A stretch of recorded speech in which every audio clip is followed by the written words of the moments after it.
Muy buenas noches, médico Ángela, ¿se me escucha? Sí, sí, te escucho. Bien, vamos a dar inicio. Bien, muy buenas noches, estimados participantes. Les saluda Miriam, soy la asesora académica del Centro de Capacitación Internacional Público-Privada CIP. Esta noche vamos a dar inicio al curso de actualización internacional denominado Hemograma aplicado a veterinario. La médico veterinaria es nuestra ponente, la médico Ángela Parra González. Estimados participantes, se les recomienda por favor mantener el micrófono apagado al igual que el video. Aquellos participantes que tuvieran dudas o consultas, la médico lo va a resolver al finalizar su exposición. Y aquellos participantes que todavía desean inscribirse en este curso, aún lo pueden hacer a través de mi número de WhatsApp que lo estaré dejando en el chat de este Zoom y en el chat del Facebook. Sin más demora, esperando que sea muy provechoso para cada uno de ustedes, doy pase a la médico. Adelante, médico, muy buenas noches.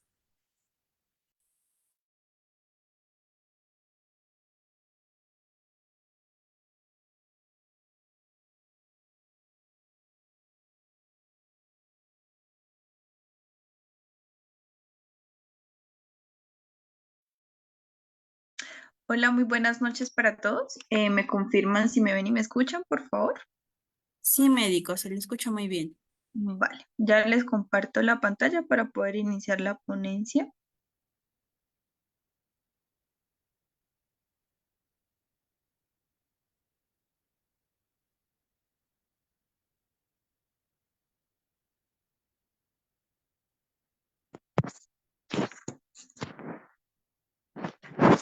Bueno, muy buenas noches para todos. Entonces, como lo dijo mi compañera, la clase de hoy sobre la explicación sobre hemograma.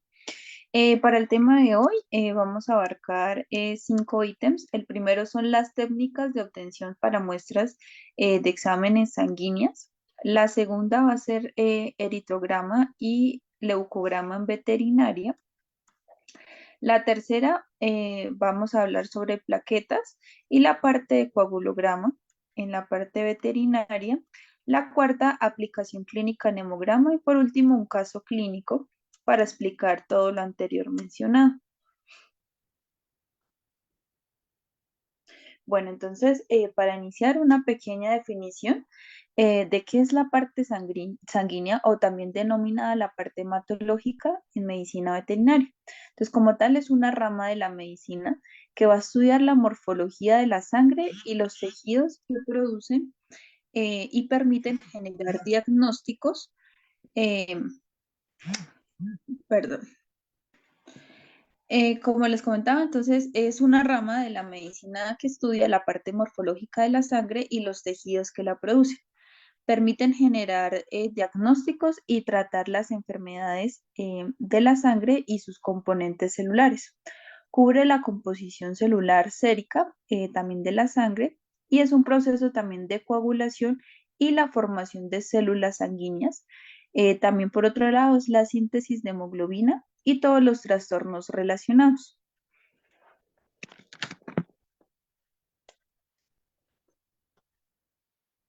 Bueno, por otro lado, ¿qué vamos a obtener de la sangre? Entonces, en la sangre vamos a obtener tres cosas. Específicamente empezamos con la parte de glóbulos rojos, la parte de plaquetas y la parte de plasma. Entonces, al momento de nosotros tomar la muestra de sangre, lo ideal es que así nosotros de pronto la dejemos reposada, vamos a obtener esto, de pronto esta coloración, en la cual pues la parte de los glóbulos rojos siempre se van a dirigir hacia la parte inferior del tubo. Por otro lado vamos a obtener plaquetas y el plasma siempre y cuando pues la muestra se centrifugue, ¿vale? Normalmente se centrifuga a 400 revoluciones por minuto, máximo por 5 minutos, con el fin de que entonces, para nosotros poder diferenciar, acá les tengo como una gráfica que normalmente pues se puede diferenciar de la siguiente manera, también tanto su coloración y lo que vayamos a obtener. Entonces, la parte de los glóbulos rojos es, como les comentaba, donde se van a sentar en la parte caudal del tubo.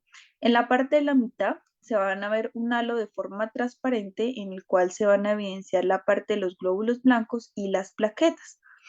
Y por otro lado se van a obtener la obtención del plasma. Entonces, en la parte de los glóbulos blancos, más adelante les explico un poco más a fondo, vamos a obtener la parte de neutrófilos, linfocitos, eosinófilos y basófilos, en los cuales son componentes como tal de la línea de los glóbulos blancos. Y por otro lado, que esto es toda la parte transparente en la cual pues vamos a obtener en conjunto como iones, en conjunto como agua, proteína, nutrientes, desechos y algunos gases. Normalmente pues la sangre es un líquido, siempre pues va a ser de color rojo, que este pues es un líquido que va a ser impulsado siempre y cuando pues la parte de funcionalidad cardíaca me esté funcionando de forma correcta. Entonces, esta es la encargada de bombear y por ende irrigar toda la formación y la parte hematógena de los vasos sanguíneos de todo el cuerpo, no solo en los animales, sino también en nosotros los seres humanos.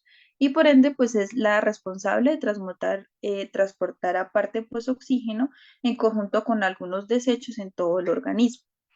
Em, las muestras como tal, para poder iniciar en la parte de la obtención de muestras sanguíneas, normalmente los cuadros hemáticos se toman siempre en tubos tapa lila.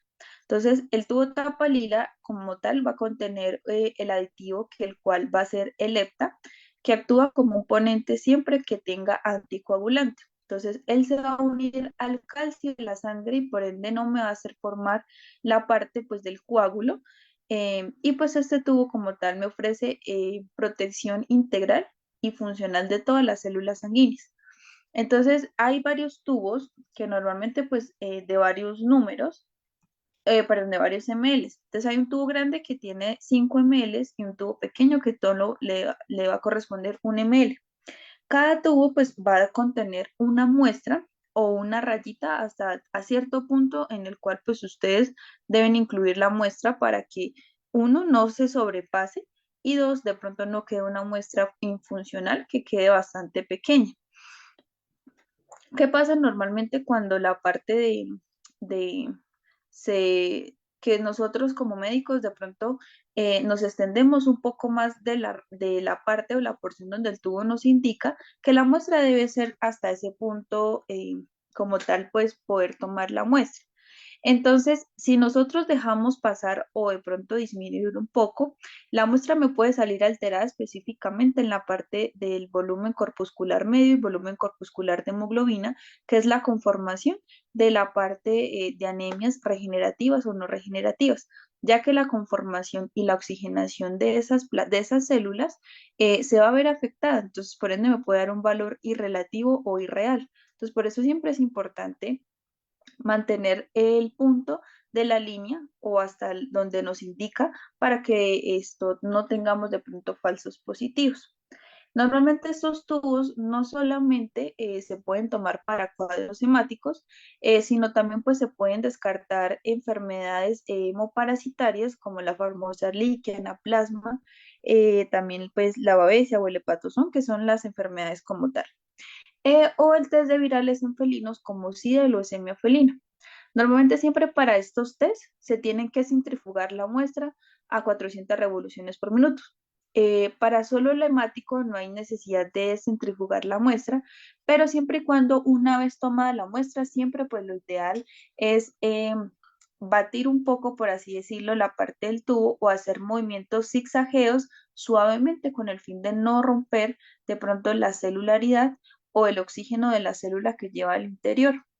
Eh, es importante que nosotros siempre rotulemos las muestras o marcarlas, entonces siempre con el nombre del paciente, la edad, la raza, la fecha y los datos del propietario. Entonces, pues yo siempre recomiendo que de pronto cuando, digamos, hay muchos pacientes que un nombre muy común, pongo un ejemplo, Toby, entonces que hayan de pronto dos Tobys ese mismo día ingresen o que de pronto en el laboratorio en que me voy a mandar o en mi laboratorio hay dos Tobys. Entonces, importante poner el nombre del paciente más el apellido del propietario con el fin de no confundir las muestras y por ende, pues no tener de pronto errores. Y por otro lado, como les digo, completar las información como edad, raza y la fecha del día en que se vaya a tomar la muestra. Entonces, normalmente para nosotros obtener estos tubos, que recuerden pues que se toman con los tubos tapa lila, ya sea de 5 ml que se encuentran los tubos o de 1 ml, que ya serían los microtubos. Entonces, vamos a obtener 4 venas, las cuales son las más asequibles, tanto para caninos como para felinos. Entonces, tenemos la vena yugular, tanto la izquierda como la derecha, la vena cefálica, la vena safena y la vena medial. Entonces, hay varias maneras de pronto de tomar estas muestras. Lo ideal, pues, es siempre, como les comentaba, llenar el tubo hasta el cierto punto y que por ende la parte, pues, como tal de los implementos sea la correcta. Entonces, hay bien, en algunos casos, pues también se utilizan este tipo de torniquetes para uso de pronto de enfermería de uso humano, que son el azul que se evidencia en la imagen, o por otro lado, pues el más práctico puede ser un guante que nos va a conducir como tal o nos va como tal a reemplazar ese torniquete y lo podemos asegurar con una pinza Kelly curva o Kelly recta o un mosquito para como tal pues asegurarnos. O por otro lado, pues podemos pedirle pues ayuda a algún compañero que nos haga a presión para hacer un torniquete manual. Entonces, cualquiera de las tres se puede funcionar. Normalmente el calibre de las agujas se evidencian de pronto por el color. Normalmente se pueden tomar como se evidencia en la imagen, la amarilla, la verde o la azul, que normalmente son calibres de 18 a 16. De ahí para abajo, pues son bastante finitas y por ende, pues no vamos a generar una presión correcta. Entonces, normalmente la vena yugular yo la implemento en pacientes más que todo que son cachorros, que son difícil de pronto su manejo y por ende, pues las venas son bastante delgadas. Entonces, en la vena yugular se pueden aplicar. Como se evidencia en la imagen, podemos también tomarla con una aguja de insulina y por ende, pues hacer presión al vacío con el émbolo para recolectar la muestra. Cualquiera de las dos venas estaría bien, izquierda o derecha. Por otro lado, puede ser la vena cefálica con un torniquete manual. Se me olvidaba, antes de que nada, pues recuerden siempre hacer una buena limpieza, ya sea con alcohol o con clorexidina y para mejor visualización, si el propietario lo autoriza, una tricotomía amplia y suficiente. Eh, por otro lado, pues tenemos la vena safena y la vena medial. Normalmente estas venas se implementan mucho en felinos, ya que de pronto ellos son muy inquietos o de pronto algunos se tornan agresivos. Entonces, para en esto, pues se puede implementar con un pericranial. ¿Qué es un pericranial? Como se evidencia en esta imagen de la vena safena, tiene una especie de mariposas, ¿sí? La aguja tiene un calibre más o menos entre 16 a 18, en el cual, pues, esta va a tener, por así decirlo, un conector hacia la parte de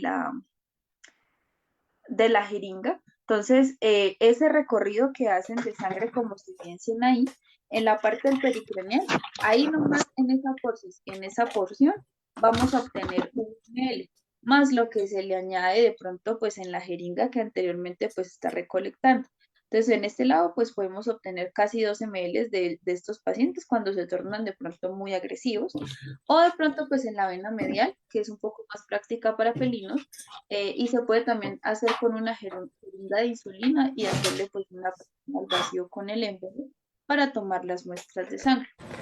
Después de esto es importante enseguida pasarla al tubo, como les había comentado, tapa lila, y hacer movimientos de zigzagueo de forma suave para que penetre electa con la sangre y que no se me formen coágulos sanguíneos. Porfa, ¿me colaboran con los audios?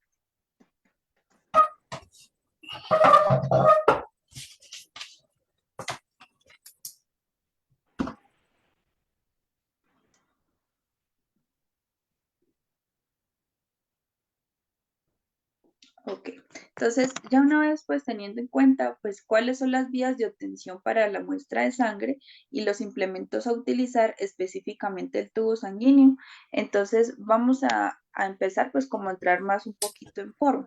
Entonces la médula ósea específicamente esto me va a obtener siempre células inmaduras en las cuales se van a formar en ciertos grupos para formarse células maduras y hacerme protección o barrera inmunológica y sistémica a cualquier tipo de enfermedad. Entonces tenemos que la médula ósea, en el cual esto me va a producir en primera instancia 5 células, las cuales pues se van a dividir en ciertas porciones. Entonces empezamos hablando cómo colaboran con los callos.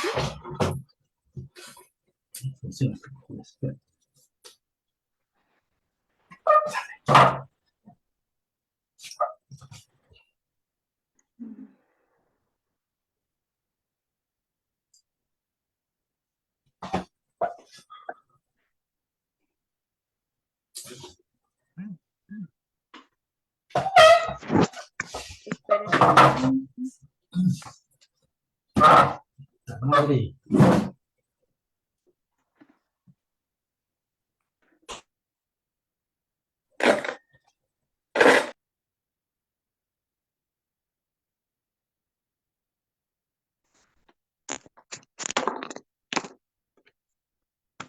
Bueno, entonces como les comentaba, la parte de la médula ósea pues va a contener este tipo de células inmaduras. Entonces en primera instancia vamos a hablar de los proelitroblastos, mieloblastos, eh, hemociloblasto, monoblastos y megacarioblastos.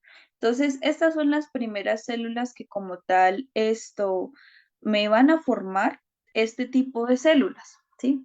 Entonces, empezamos con la primera línea que les mencioné, proeritoblastos, se va a convertir en eritoblasto y por último se va a convertir en eritrocitos.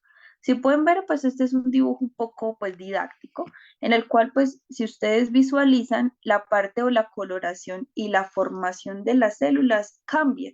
Entonces cuando están células inmaduras, pues se tienden a verse un color rosado o azuloso. En segunda instancia, pues ya pasa a ser como un tal, un naranjado y luego un naranjado sol, ¿cierto? En la parte como tal, entonces este sería la parte de los eritrocitos, el total pues como tal de glóbulos rojos, ¿sí? Entonces para la subdivisión de la parte de los glóbulos blancos tenemos dos grupos, que son los agranulocitos y los granulocitos, que me componen como tal los leucocitos, que quiere decir los glóbulos blancos.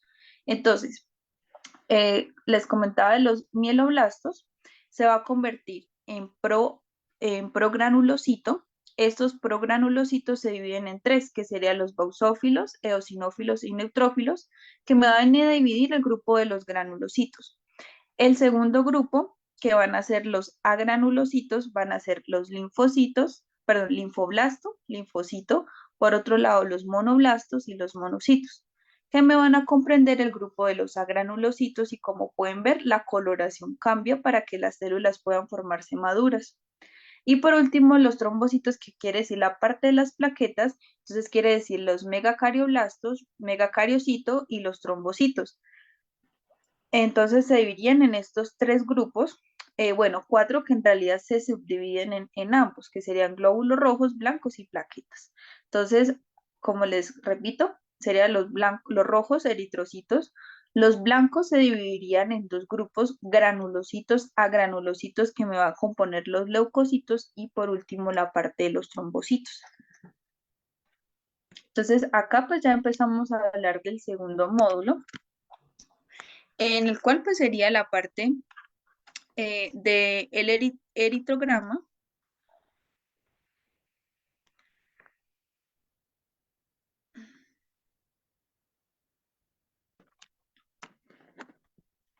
Eritrograma y la parte del leucograma. Entonces, como tal, pues empezamos en primera instancia con la parte de los glóbulos rojos o los eritrocitos. Entonces, su principal función, pues va a ser la transportación de oxígeno, pero este oxígeno o la parte de los glóbulos rojos, el oxígeno se une siempre a la hemoglobina, ¿cierto? Entonces, que esta va a salir desde la parte pulmonar a todas las células del organismo con CO2 y la respiración celular de los tejidos de los pulmones. Entonces, normalmente tenemos que los glóbulos rojos van a obtener o siempre van muy de la mano con la parte de hemoglobina para su correcta oxigenación y ponen de su, tras, pues, su correspondiente tránsito en toda la vida hematógena de la parte del organismo de los pacientes.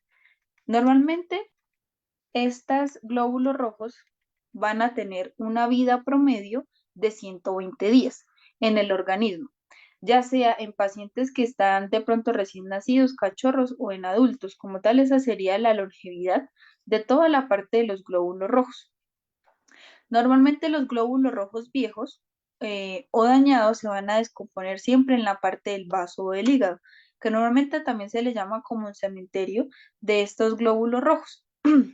Entonces, mientras pues estos se ingresan pues a estos dos órganos, a la parte del hígado y el vaso, entonces la médula ósea se va a encargar de producir nueva formación de células inmaduras, como les comentaba anteriormente, que serían los proveritoblastos, mieloblastos, eh, linfoblastos, monoblastos y megacarioblastos, que a lo largo del tiempo pues ellos se van a formar en células maduras.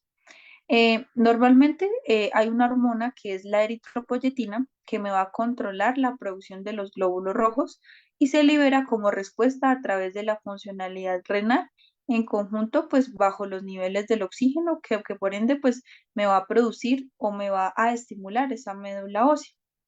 Este ciclo de retroalimentación negativa me garantiza pues que la cantidad de glóbulos rojos en el cuerpo se mantengan relativamente constantes en el tiempo. Entonces, pacientes que normalmente pues ustedes lo ven que de pronto deciden hacer alguna transfusión sanguínea o que quieren donar sangre, entonces es importante siempre pues evaluar la parte del hemograma en general para mirar pues si la parte de la médula ósea me puede compensar pues ese total de sangre que voy como tal a requerir para otro paciente y que por ende pues su regeneración completa se va a ver llevada o reflejada en 120 días para poder compensar de pronto pérdidas o ya sea por una enfermedad o algo que esté de pronto a nivel sistémico para poder como tal compensar al paciente. Eh, por otro lado, eh, en la parte como tal de los glóbulos rojos, hay otra porción que se tiene que evaluar con el fin pues de observar si la funcionalidad de inmunológica de mi paciente está funcionando de forma correcta, que son las proteínas totales. Entonces, normalmente estas proteínas totales se van a medir o a obtener con la parte de un refractómetro, que vendría siendo pues este aparato o este sistema, ¿sí? En el cual pues, donde ustedes ven pues se ve de forma visual como si fuera una máquina, digamos, una afeitadora, ¿sí? Pero entonces, ¿qué pasa? Entonces, esto en la parte de la punta tiene una tapita transparente, la cual se va a poner una gotica muy pequeña de la muestra sanguínea que nosotros anteriormente pues obtuvimos de nuestro paciente en el tubo tapalila. Se cierra la tapita, la cual es plástica o transparente, y como ven en la parte craneal hay como una especie de lupa. Entonces lo vamos a ver reflejados con la luz, ya sea del bombillo o de la luz solar propia, y vamos a observar este tipo de reglas, ¿sí? Entonces, en esa regla, pues nos van a mirar pues la densidad periférica de la parte de proteínas y en conjunto pues con sus rangos. Entonces, normalmente pues el rango de proteínas debe estar o debe oscilar siempre pues de pronto así, aquí como se ve de pronto de forma normal, varía de 0 a 320 o si no, reflejaría de 3 hasta 16 o a veces hasta 15. Entonces, normalmente debe obtener esta línea entre 6 a 130, que sería el rango normal. Llegado el caso, pues, de que mi paciente tenga un déficit de proteínas totales que se van a evaluar con la parte del refractómetro, eh, quiere decir que se están perdiendo, ¿sí? Se está perdiendo ya sea por algún tipo de enfermedad o patología que presente mi paciente. Me explico, si mi paciente tiene un posible ascitis o una posible de pronto eh, constricción, de la parte de pronto de líquido o de nutrientes puede verse reflejado con este examen que se debería mirar adicional y se tendría que apuntar en la parte del hemograma que también va muy en conjunto. Entonces, por eso es importante reevaluarlo con el refractómetro y con los implementos específicos del laboratorio.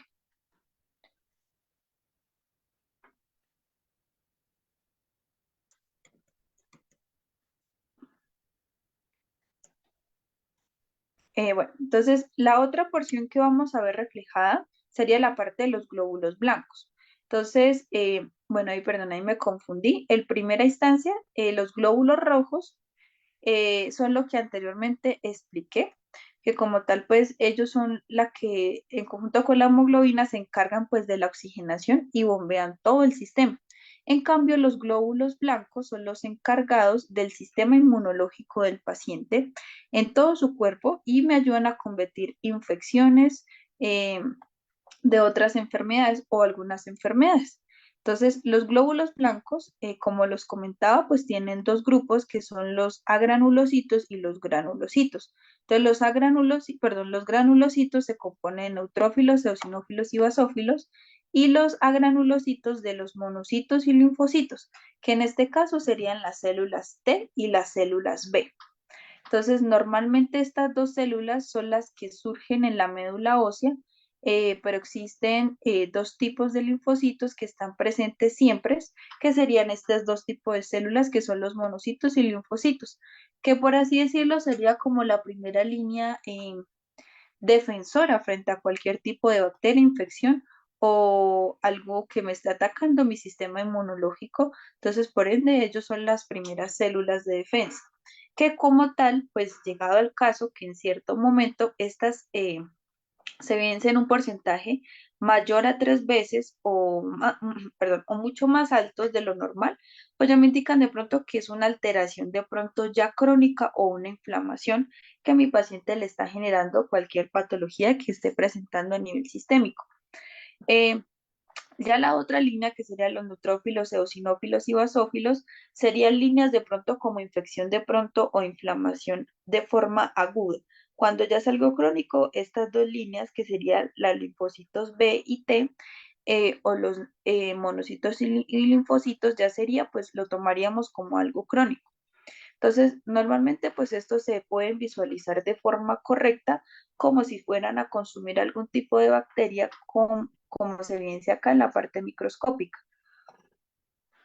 Entonces, si pueden ver, la parte como tal de los linfocitos T y B son los que están de pronto con dos colores, que es un color suave y otro color morado a rosado, en conjunto pues que están un poco llenas, sí, por así decirlo, se van a ver reflejados microscópicamente, eh, que como tal hay una fagocitación, ya sea por algún cuerpo extraño que esté consumiendo la parte sistémica o hematógena de mi paciente y que por ende pues ellos hayan actuado como la primera línea de defensa. Entonces esos son los que más se ven reflejados y por abundancia a nivel sistémico por microscopio. Entonces, para nosotros hacer la revisión de forma completa de este tipo de es importante recordar pues que ustedes tienen que realizar un extendido de sangre, ¿sí? Entonces, uno para visualizar por qué campos hay, ya sea el total de plaquetas, de linfocitos T y B, y cómo se evidencia la parte de los glóbulos rojos o la parte de los hematocritos o hemoglobinas que están a nivel sistémico de los pacientes. Entonces, se ponen en dos portaobjetos previamente pues esterilizados, eh, en el cual pues se va a poner una gota en una esquina, ya sea derecha o izquierda, y con otro portaobjetos vamos a hacer un, una extensión, como se evidencia acá, por todo lo largo de la otra lámina para, por ende, pues realizar el extendido de forma correcta y poder visualizar de pronto qué alteraciones o qué células o en su conjunto con su tamaño se podían diferenciar. Entonces, hay dos diferencias en la parte de los glóbulos rojos, tanto en caninos como en felinos.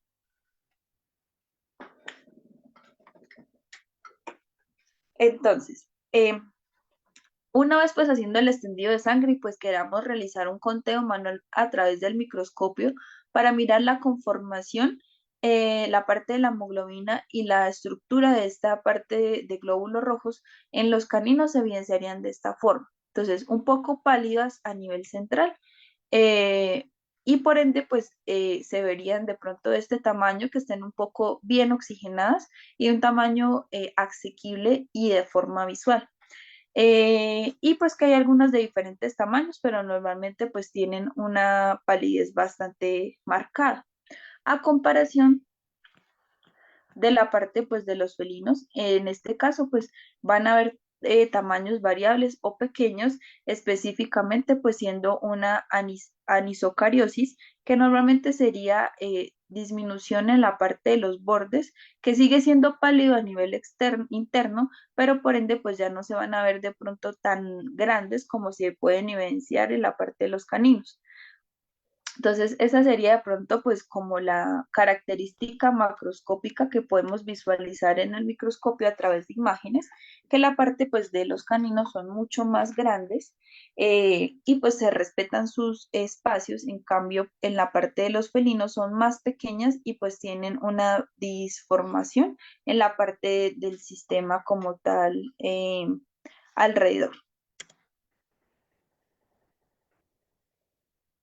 Lo otro que nosotros podemos llegar a evaluar es la parte de los reticulocitos. Entonces, esta como tal, pues es una prueba que a mí me gusta mucho, pues realizarla pues a los pacientes, que normalmente pues se va a obtener de el material granular y agranular, o granulado o no agranulado, como anteriormente lo expliqué. O también pues los granulocitos o agranulocitos, que sería como tal pues de pronto otra nombre médico que podemos implementar. Entonces, estos reticulocitos se evidencian así, que son de color azul, normalmente. Entonces, siempre van a ser células inmaduras, lo que me indica es que si mi paciente de pronto tiene alguna alteración a nivel de sangre, eh, y queremos nosotros reevaluar o hacer una Le bajo revisión esto un porque poco está muy más fuerte. profunda de la médula ósea, se puede mandar a hacer este examen, que sería o se denominaría los reticulocitos, que normalmente se realiza con una tinción de azul de metileno, en el cual pues se van a ver de pronto de esta tinción la parte de estas células o estos reticulocitos, que el cual pues va a tener su color azul y su plasma o la parte interna, de esta manera. Entonces pueden verse unos de pronto disformes, o de pronto agranulados, o de pronto en agrupación, como se evidencia en la imagen, pero pues ya me indica cuando yo lo tiño de esta manera, pues es que la parte de la médula ósea de mi paciente está activa y me está produciendo alguna alteración, que no me está produciendo alguna alteración. Ven un momento, que con los audios prendidos, pues es complicado trabajar.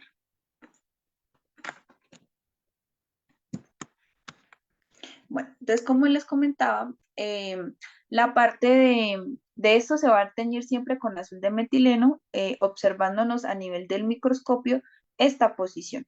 La parte de los reticulocitos teñidos de forma de color azul, agrupados o no agrupados.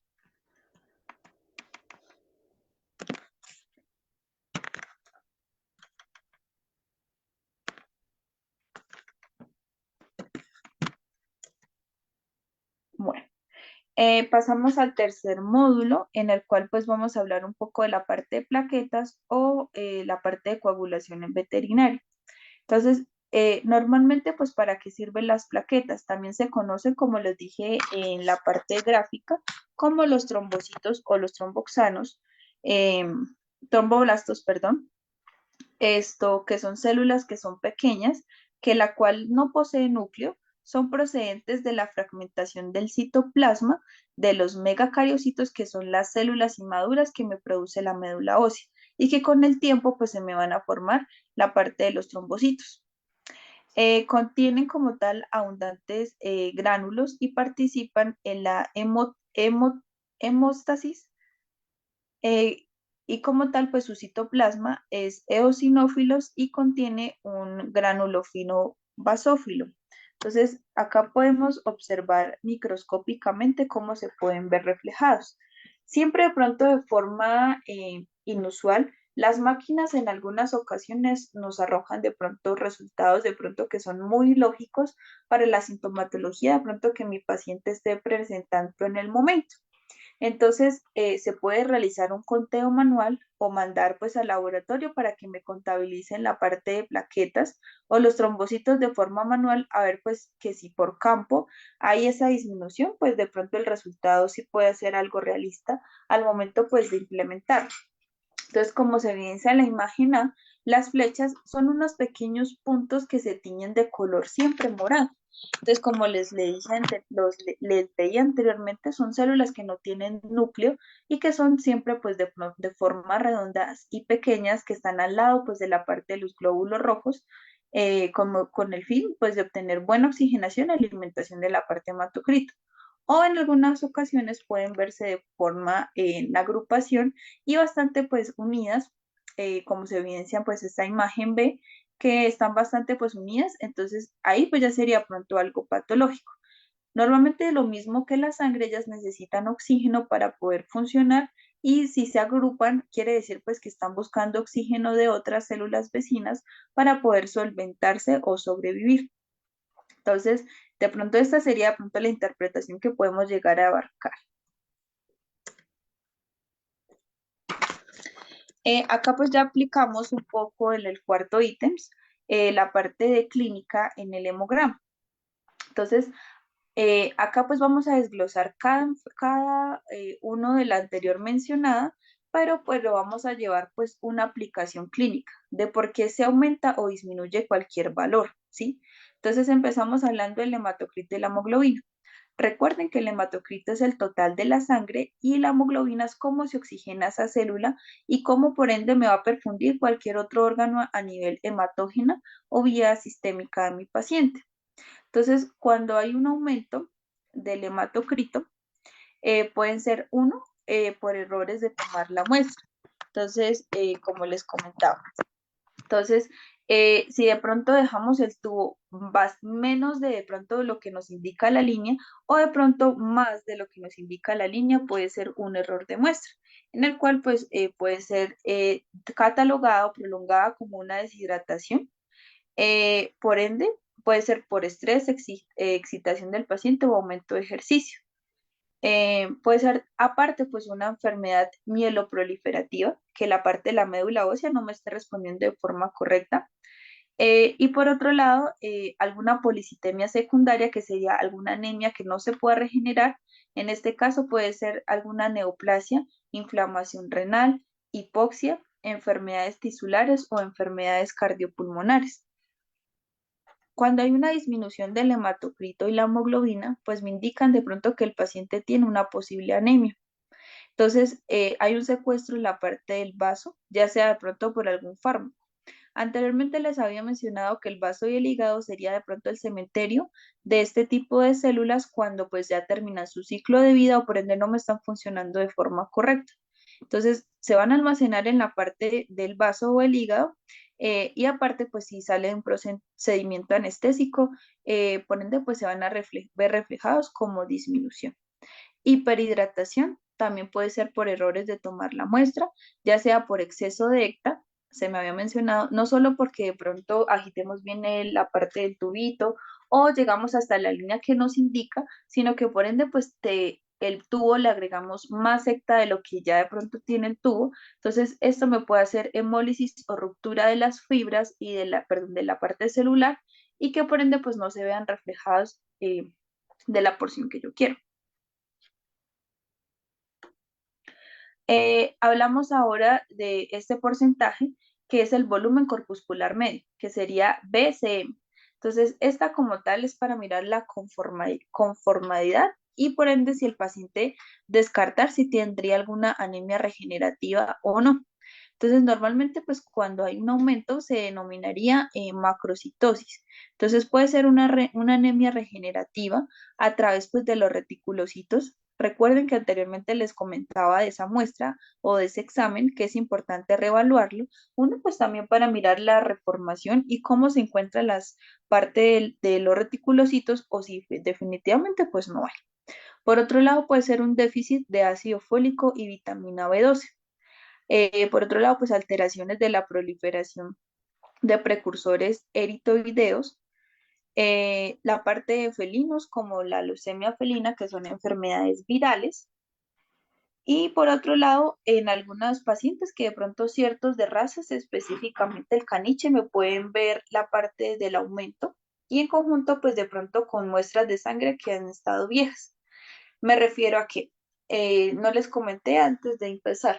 Una vez ustedes tomadas la muestra en el tubo tapalila, la muestra puede durar refrigerada hasta por 24 horas, ¿cierto? Si la muestra de pronto no está refrigerada y por ende está en contacto con la luz solar o de pronto con la luz directa del bombillo, la parte se pueden destruir las células y me puede ver afectada pues de pronto esta alteración, que sería pues un aumento.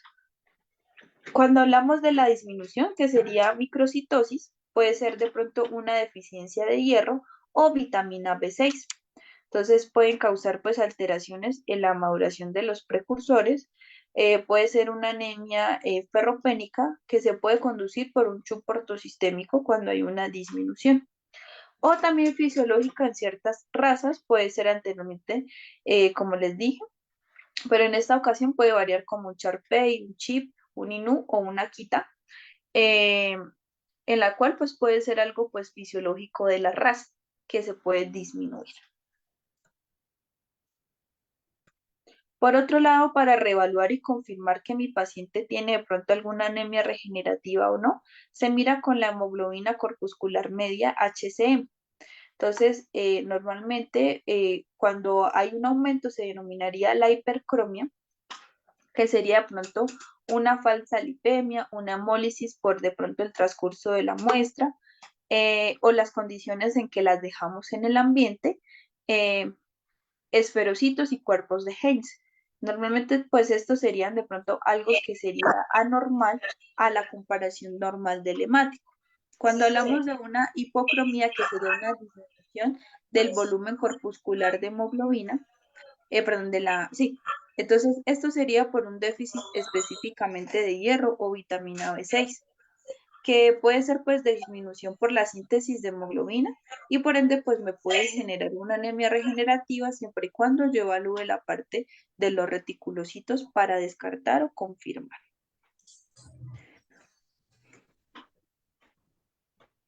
Las primeras líneas de defensa de los glóbulos blancos que les comentaba, perdón, la segunda que sería la parte de los neutrófilos y que se denominaría neutrofilia y neutropenia, aumento y disminución. Entonces, cuando hay un aumento, se denominaría neutrofilia, puede ser por algo fisiológico, por aumento de ejercicio, por miedo, excitación o por otro tipo de alteraciones fisiológicas. Puede ser de pronto por alguna medicación, más que todo por corticoides o glucocorticoides, que por ende pues me genera de pronto dolor, un traumatismo o una neoplasia inducida por esto. Aumento de las demandas tisulares puede ser por una infección, por un traumatismo, alguna necrosis o enfermedad inmunomediada, más que todo pues en felinos por la parte pues de la leucemia. Cuando hay una neutropenia, que sería una disminución, entonces esto sería de pronto ya pues que la infección, por ende puede ser una sobreaguda, ya algo un poco ya crónica, que ya sería pues una peritonitis, un piómetra o un septicemia o de pronto una mastitis. El paciente puede generarme un shock endotóxico, que normalmente pues hasta ahora esta puede ser iniciando en algo ya casi crónico y que el paciente me puede entrar en un plano séptico, endotóxico o algo anafiláctico. Por otro lado, puede ser de pronto por algún tipo de virus o enfermedades hormonales, ya puede ser por parte pues de algún tipo de estrógenos o alguna alteración hormonal. Por otro lado, enfermedades virales como parvo, coronavirus, el moquillo o el distemper canino. enfermedades hemoparasitarias como la Ehrlichia, anaplasma, o en felinos por el SIDA y leucemia felina, y que por ende pues me puede causar pues a largo plazo o de forma a corto y a largo plazo alguna metástasis o una mielodisplasias que me van a afectar pues la parte de la médula ósea de mi paciente.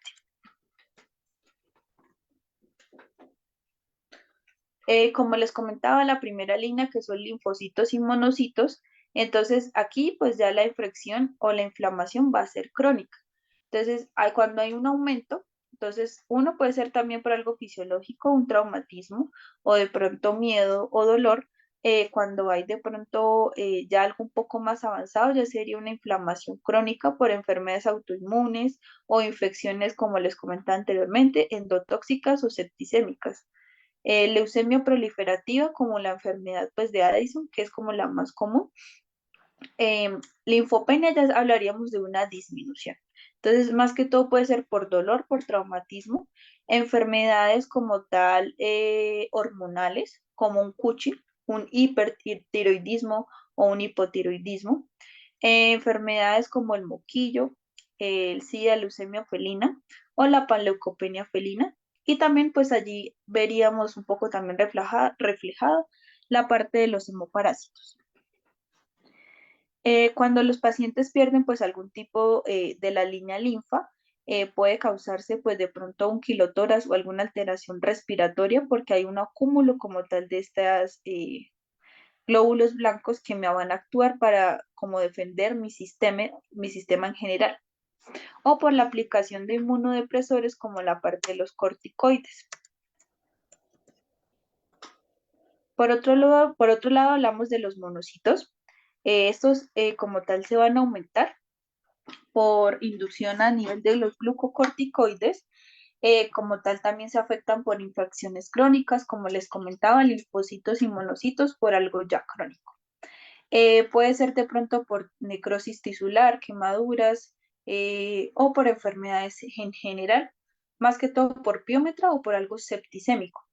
Y por otro lado, pues tenemos que la leucemia o una enfermedad mielodisplásica que ya como tal la médula no me responda. Y por último, la parte de los eosinófilos que se conoce como la eosinofilia.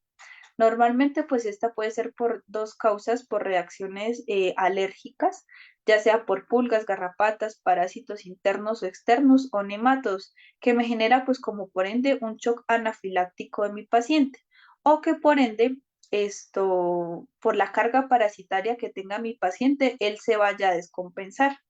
O por otro lado, pues enfermedades de base, la parte de leucemia felina o la parte como tal de alteraciones como neoplasias a nivel sistémico en general.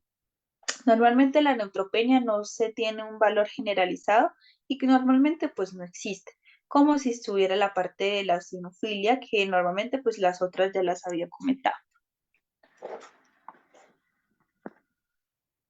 Por último, para resumir de pronto todo lo que anteriormente les mencioné y por qué es importante evaluar cada uno de ellos, les tengo pues un caso médico en conjunto pues con otra explicación de la parte del hemograma para que me entiendan un poco mejor de cómo reevaluarlo y en qué pacientes.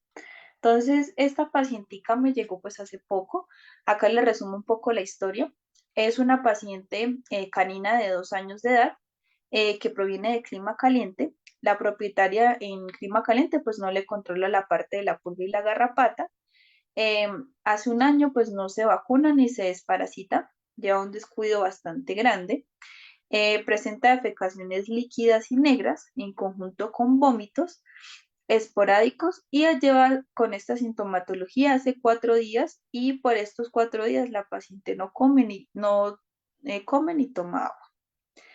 Eh, entonces, al examen físico y clínico, la paciente presenta las mucosas totalmente pálidas, aumento de sarro dental en conjunto pues con la parte de halitosis y una deshidratación crónica en la parte del retorno del pliegue cutáneo, el cual se queda ahí por mucho tiempo. Normalmente, pues el retorno del pliegue cutáneo capilar debe ser menor a 3 segundos. En esta ocasión se contaron 10 segundos para que se retornara el pliegue cutáneo y el pliegue capilar en 5 segundos. Entonces, está bastante pues alterada la deshidratación de la paciente. Por otro lado, recordar pues que el hemograma es una herramienta la cual pues es como la más certera en cualquier caso que ustedes decidan realizar, ¿sí?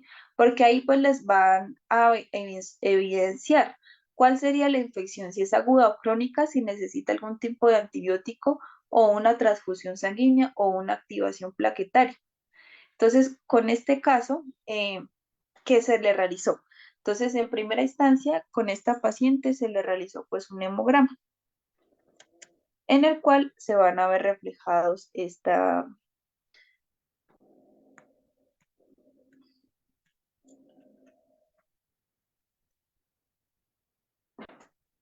Entonces, empezamos en primera instancia con la línea roja, ¿sí? Entonces, como les comentaba, la línea roja que evaluamos, la parte del hematocrito y la hemoglobina. Entonces, les comentaba, el hematocrito es la cantidad de sangre que hay en nuestro paciente.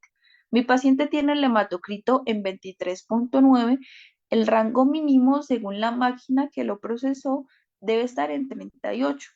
Ese hematocrito debe obtener la parte de hemoglobina, que es para oxigenar la parte de las células de mi paciente.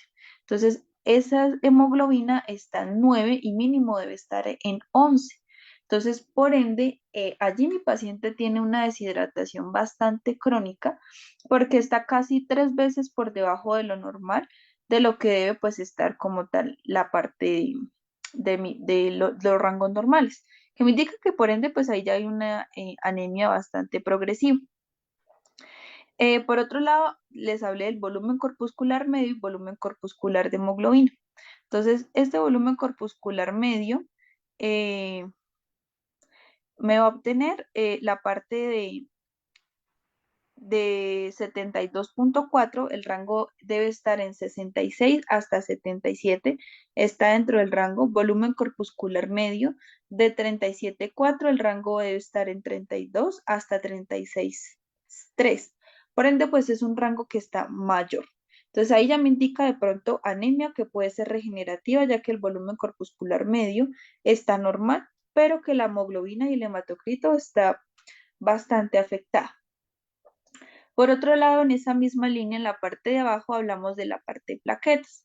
Plaquetas las va a obtener en 32. El rango mínimo va a estar en 211. Ahí ya estaría en un estadio pues ya crónico. Como les comentaba, pues las plaquetas no tienen núcleo y son procedentes como tal pues de la fragmentación del citoplasma a través pues de los megacariocitos que como tal me va a componer los tromboxanos, que son las plaquetas de los médula ósea. Por otro lado, hablamos de los glóbulos blancos, que son las primeras células de defensa. Entonces, como tal, eh, la parte de blancos, total de blancos en 5,2, el rango va de 5 a 14, está dentro del rango. Se evalúan las 4 líneas que les comentaba: neutrófilos, linfocitos, monocitos y eosinófilos, en los cuales los neutrófilos están en 3.2, el rango va de 2 a 12. Los linfocitos van en 0,9, el rango va de 0,4 a 2,9, está dentro del rango. Monocitos 0.09, el rango va de 0,1 a 1,4, está normal. La parte como tal de eosinófilos 0.06, el rango va de 0 a 1,3. Y las proteínas totales en 7,8, el rango mínimo está en 7,6. Entonces, allí que evalúo. Entonces, uno, mi paciente pues no tiene hematocrito ni hemoglobina, ¿cierto? Y plaquetas tampoco. Entonces, lo que quiere decir que la parte de glóbulos rojos hay algo que las está, uno, secuestrando, consumiendo o tiene de pronto algún tipo de hemorragia, ¿cierto? En el transcurso pues de la evolución del caso, la paciente pues se le instaura una terapia de fluidos no mayor al porcentaje que ya tiene porque ya tiene una hemoconcentración, ¿cierto? Entonces, si yo la sobrehidrato, se me va a disminuir más el hematocrito y la hemoglobina, porque pues vamos a transmitir más líquido. Lo que quiero saber es de dónde se está perdiendo toda esta sangre, ¿sí? Ya sea, como les digo, un secuestro, ya sea por una neoplasia a nivel sistémica o de pronto una hemorragia activa o algo sistémico que me esté consumiendo, que por ende no va a haber una infección como se evalúa los glóbulos blancos, que ya sea algo crónico o algo agudo, pero pues sí hay algo que me la está consumiendo. Por otro lado, las proteínas pues están aumentadas, que por ende pues debe estar en un rango de 7,6, están en 7,8. Al momento pues de hacerle de pronto más exámenes sanguíneos, observamos que la paciente pues está teniendo pues una citis muy progresiva. En este punto, nosotros pues decidimos transfundir a la paciente. Entonces, ¿cómo se realiza pues una transfusión? Acá les dejo de pronto como em, un, un, como un ítems de cómo se debería hacer una transfusión. Entonces, normalmente pues debemos tener en cuenta esta fórmula, que es el peso del paciente. Eh, Normalmente en perros hay un ítems que es de 90 y en felinos de 70. El hematocrito deseado menos el hematocrito del paciente menos, perdón, dividido en el hematocrito donador. Me explico.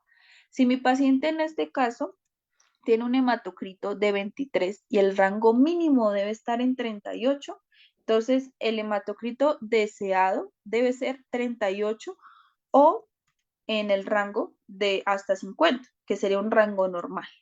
Menos el hematocrito de mi paciente, que en este caso sería 23%, y el hematocrito del donador, que el donador pues lo debe mantener en ese rango ideal de 38 a 50. Los pacientes que de pronto son posibles donantes pueden ser de pronto en caninos que tengan un hematocrito mayor a 25, mayor a 40%, como les comentaba, o que pesen y tengan un peso entre 20 a 25 kilos. Razas grandes o gigantes que son las más específicas para que la médula ósea me produzca de nuevo los glóbulos blancos y rojos inmaduros y por ende en 120 días volver a producirme las pérdidas. Un paciente que sea tranquilo, normalmente que sea menor a 8 años y normalmente pues la punción en la parte de las venas es más asequible, que tenga un estado de vacunación actual, que no tenga enfermedades hemoparasitarias ni comunes y que por ende no haya estado en gestación o no lo esté en el momento. La parte de los felinos, pacientes que sean mayores a 5 kilos o a 5 kilos como mínimo, que por ende pues tengan que no presenten enfermedades de SIDA, leucemia felina o micoplasma, y que estén desparasitados al día y que los pacientes sean domésticos y que no salgan de casa. Normalmente a este paciente se le aplicó antes de hacerle la transfusión sanguínea dexametasona a 0,5 gramos y difeidramina, que es un betistán, con el fin de inmunosuprimir un poco más el paciente y que no me vaya a rechazar la sangre y que por ende de pronto pues no le vaya a causar una reacción adversa o hematógena en el paciente a nivel sistémico. Antes de esto, al paciente pues se le hizo el test de aglutinación para saber si el paciente puede recibir o no la sangre. Entonces, cuando no hay aglutinación, quiere decir que el paciente me puede conservar la sangre o aceptar la sangre a nivel sistémico. Entonces, si pueden ver, ambas sangres se penetran por sí mismas. Cuando no hay aglutinación, estas se ven en formas de pepitas que por ende ya hay una hemólisis de la sangre. El equipo como tal que debemos implementar son estas bolsas que contienen citrato, fósforo y dextrosa, y este equipo de conexión que es como un venoclisis, en el cual pues va a tener un tapón, un tapón como tal de coágulos, ¿sí? O un filtro de coágulos, también se le llama. Entonces, normalmente las sangres Pueden ser refrigeradas, como tal pueden durar de 2 a 3 semanas. Después de esto, las sangres pues ya no sirven porque por ende pues ya va a haber una hemólisis y una pérdida de glóbulos rojos y la parte de glóbulos blancos. Normalmente pues al donador esto se le saca siempre de la yugular y el receptor pues la recibe en una vía endovenosa, preferiblemente safena o cefálica. Acá les dejo los grupos sanguíneos de las sangres, que es algo adicional. Normalmente, pues los felinos solo tienen 3 grupos, A, B y AB, y los caninos tienen grupo sanguíneo 1.1, 1.2, 3, 4, 5, 6, 7 y 8.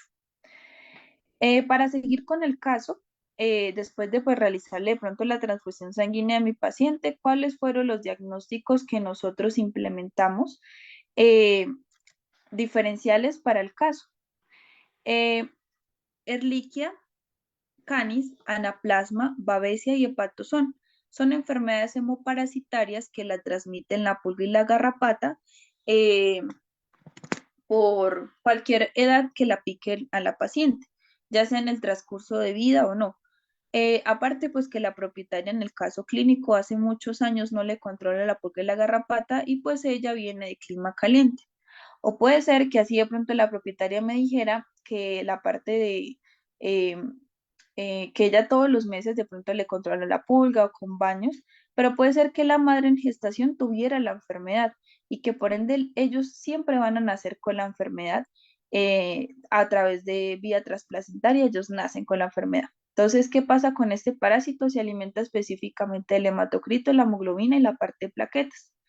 Es una enfermedad que no tiene cura, pero los pacientes pueden convivir con esas enfermedades siempre y cuando se hagan controles mensuales de cuadros hemáticos para observar cómo está a nivel sistémico el paciente.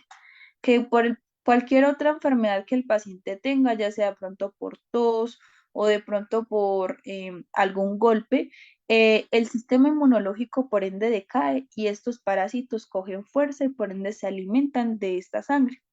Entonces, si a largo plazo los propietarios no cuidan a los pacientes sabiendo de pronto que tienen la enfermedad, pueden llegar hasta este punto de transfusión sanguínea, otro que retenga líquidos como la citis que también presentó, eh, y a futuro pues también problemas a nivel respiratorio como un edema pulmonar o una insuficiencia renal o hepática. Los otros diferenciales, una gastroenteritis parasitaria y una gastroenteritis bacteriana por la cantidad pues em, de diarrea que haya tenido y porque hace rato pues no se desparasita la paciente. Entonces, a la paciente, ¿qué exámenes se le tomaron? Un PCR para descartar enfermedades hemoparasitarias, la cual salió positiva a las 4, Ehrlichia canis, anaplasma, babesia y hepatosón. Entonces, no solo tenía una, sino las 4, las cuales la Ehrlichia y anaplasma se tratan de forma distinta. La parte de la Ehrlichia se trata con doxiciclina, o oxi, y la anaplasma y la babesia y el hepatosón se tratan con dipropionato de imidocar.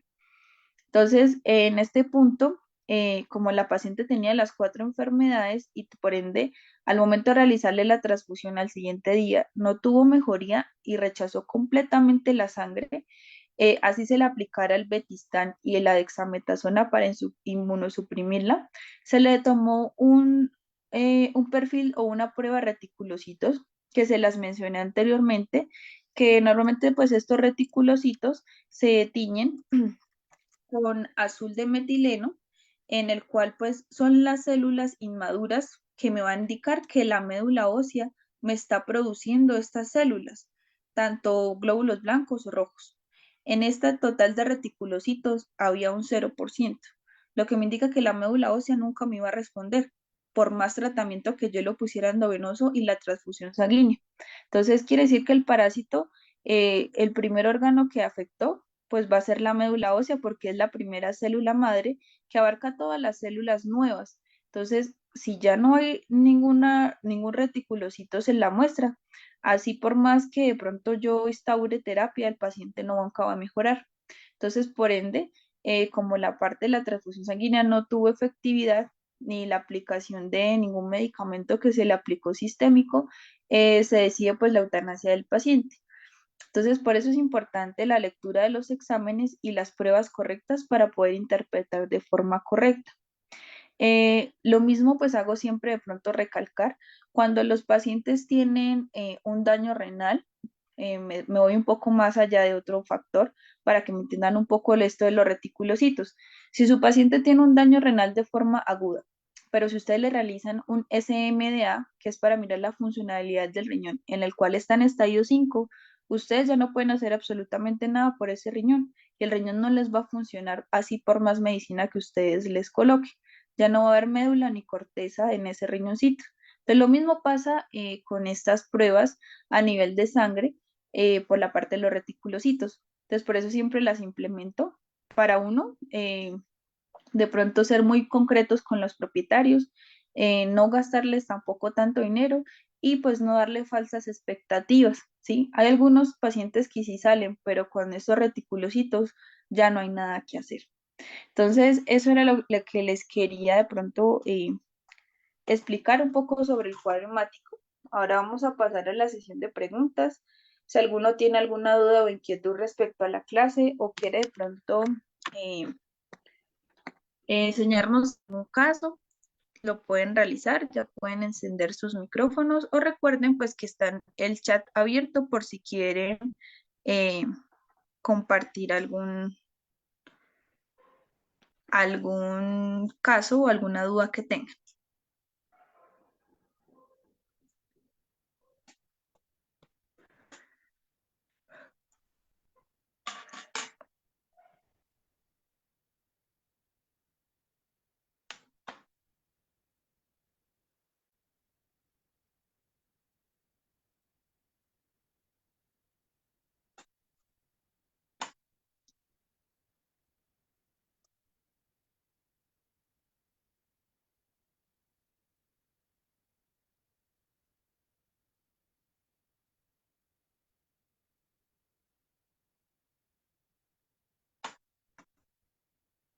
Me preguntan por el chat.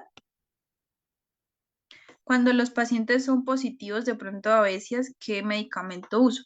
Entonces, como les dije, la parte de la Ehrlichia canis es la única que se trata con doxiciclina. Ya cuando son Babesia, Patozón y Anaplasma se trata con dipropionato y midocar. Entonces, ¿cómo se implementa esto? Entonces, el dipropionato imidocar es un medicamento muy fuerte que me disminuye la frecuencia cardíaca de mi paciente. Entonces, por eso se debe combinar con atropina o hacer un seguimiento de mi paciente. Estas dosis son dosis únicas que yo las implemento cada 8 días. Entonces, hay algunos médicos que primero de pronto ponen un poquito de atropina endovenosa y a los 30 minutos ponen el dipropionato de imidocar. El dipropionato imidocar siempre va a través de forma muscular, ¿vale?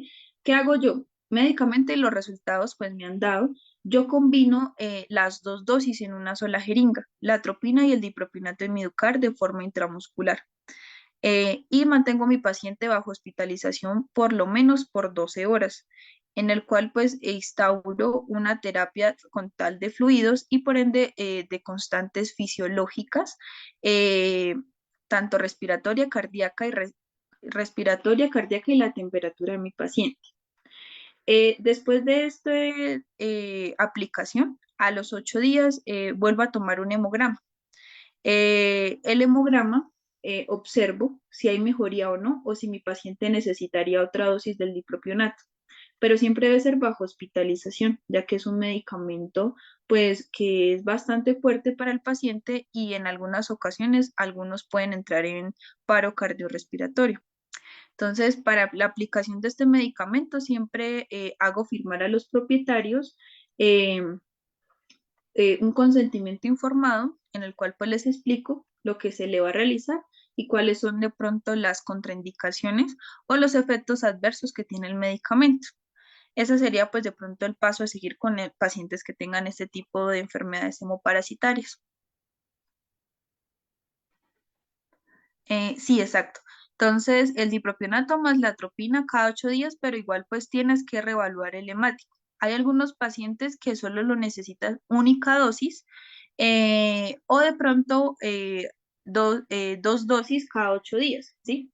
Entonces, Otro, de pronto, forma fisiológica que tú te puedes dar cuenta es que los pacientes todo el tiempo están con fiebre, que son fiebres mayores de 40 y que todo el tiempo pues dependan de la dipirona o de alguna INES como tal pues para evaluar la parte regular la parte de la fiebre. Entonces, bueno, lo otro es que ustedes, ya que hablé de AINES, no pueden implementar en este tipo de afecciones hemoparasitarias AINES como el meloxicam. Va a disminuir más la parte de plaquetas o el hematocrito. Entonces, lo que yo le recomiendo, pues de pronto para cuadros febriles siempre va a ser la dipirona. Entonces, ahí te das cuenta que de pronto el paciente pues necesitaría otra dosis de dipropionato para controlar pues esta enfermedad hemoparasitaria. Entonces siempre pues aplicar el cuadro hemático y reevaluarlo cada 8 días. Y pues esto es de por vida, ¿sí? O sea, esto no tiene cura, es un parásito que no va a tener cura. Entonces, por ende, siempre se va a alimentar de la sangre, específicamente hematocrito, hemoglobina y plaquetas. Sí, si tu paciente pues tiene, llegado al caso aparte, tiene un daño renal, entonces siempre pues con lactato de riñón. Si tiene una afección hepática con cloruro, ¿vale? Con el fin, pues, de no aumentar las funcionalidades de estos órganos. Entonces, me preguntan la parte de los reticulocitos. Normalmente, pues, esto se hace un conteo manual con la parte del microscopio. Entonces, ustedes realizan el extendido, así como les mostré en la parte de, de la sangre. En un portaobjetos tú haces un extendido con otro, lo dejas secar y luego lo tiñes con azul de metileno. Luego, una vez estando seco, lo pasas a ver en la parte del microscopio y en el cual pues se tiene que ver la parte de los reticulocitos como te mostré. Entonces los reticulocitos se tiñen de color azul, que están dentro como tal pues de la parte de, de los glóbulos blancos que me indican que hay células inmaduras en la parte del paciente y que el paciente por ende la médula ósea me está respondiendo. Si tú no ves en ningún campo, quiere decir pues que no hay absolutamente nada de reticulocitos. Esas pruebas pues las puedes mandar a hacer al laboratorio, que es como más certero, o pues si tú tienes microscopios también se puede reevaluar.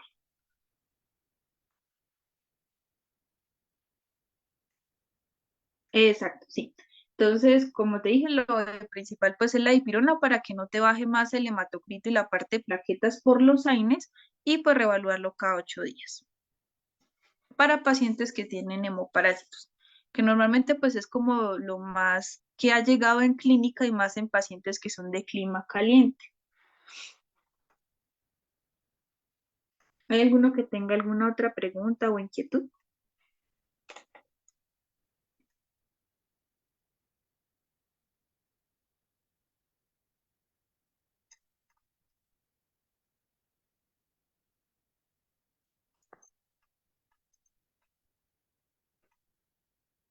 Vale, muchachos. Entonces, si de pronto todo estuvo muy claro, recuerden pues que yo el material se los comparto con mi asesora. Ella se encarga de suministrarles el material y si ustedes de pronto quieren los certificados. Eh, un saludo pues desde Colombia, espero que tengan una feliz noche y espero verlos en otra oportunidad.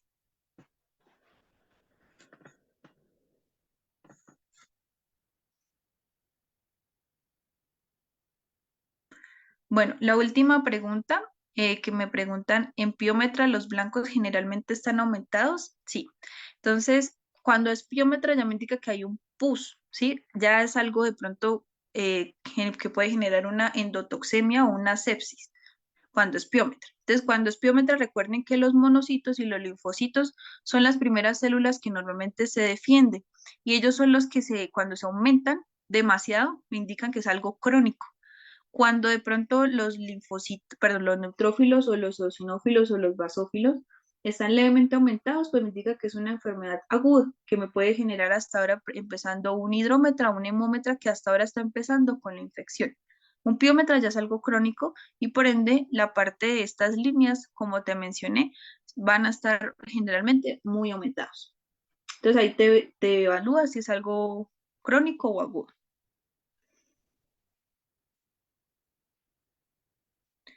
Bueno, muchachos, entonces espero que tengan una feliz noche y espero pues verlos en otra oportunidad.